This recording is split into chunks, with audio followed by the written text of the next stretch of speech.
Ready for another lesson?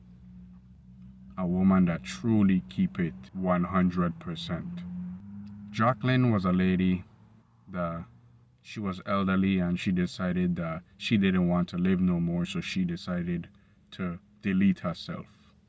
And this woman keep it 100, maybe more importantly 125%. Now Patrice O'Neal was batshit crazy, but she had truth in what she was saying. But this lady, the Jacqueline, she was stating that she was miserable, she hate life, and the very important part of the interview was she missed the company of a man. It wasn't clear why she and her husband got divorced, but in her latter years, she didn't want to go on living. And in the interview, she was like she was raised in France. And for those of you that know about France, they basically a culture all about seduction. Now, it probably work in that part of the world, but not here. And she even brought up the M2 movement. And at that time too as well, when you look at it, back in the 90s, early before that, you could have the Pepe Le Pew mentality. And Pepe Le Pew was a very pushy individual. Let's just leave it at that. But this lady in the interview says she went to psychiatrist, she paid money and all this stuff to find out that there's nothing wrong with her. She just had her mind made up. And this is where a lot of the women heading. She realized that the sisterhood was a false ideology.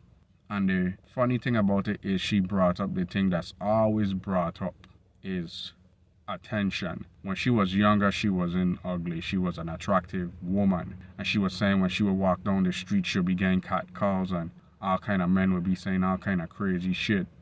But as she get older, post-wall, nobody saying these things. Nobody want that box anymore.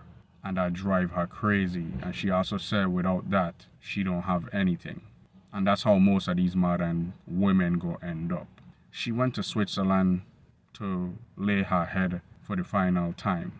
And even this was a selfless act, as she didn't want to be a burden to anybody else. And this lady was actually pretty in tune with what she wanted. You know, a lot of women die because of failure to thrive syndrome or tactile stimulation, affection, attention, all of that stuff. But a lot of men die because of exhaustion, being worked to the bone. And it's two different causes of death. Our own is more substantial because we're trying to build things and all it like.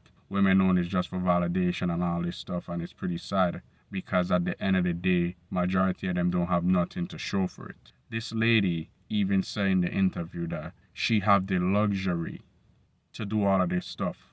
And before she met her husband, she was struggling. Again, woman need men.